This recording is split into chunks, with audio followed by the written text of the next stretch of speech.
સૌને નમસ્કાર. જિંદગીની કહાણી પણ કેવી હોય છે કે આજે અમે ઘેજ મુકામે એક એવા વૃદ્ધ દિવ્યાંગ દંપતીને મળ્યા કે જેમની પાસે આવકનું કોઈ સ્ત્રોત નથી અને બંને દિવ્યાંગ હોવાથી કશું કરી શકે તેમ પણ નથી. આ લોકો કેવા ઘરમાં રહી રહ્યા છે તમે જોઈ શકો છો. એમની પાસે કોઈ સુવિધા નથી.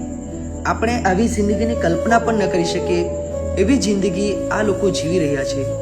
એમને મળીને આજે રાશન કીટ આપી તેમજ આગળ પણ એમને આપણાથી થાય એટલી મદદ કરવાની એમને ખાતરી આપવામાં આવી. ત્યાર પછી અમે અડગામ મુકામે ભોયાવાડમાં રહેતા એક ગંગા સ્વરૂપા માજીને મળ્યા. એમને પણ રાશન કીટ આપવામાં આવી. એમની ઘરની પરિસ્થિતિ પણ બહુ જ ખરાબ છે. એમને પણ ઘરની જરૂર છે.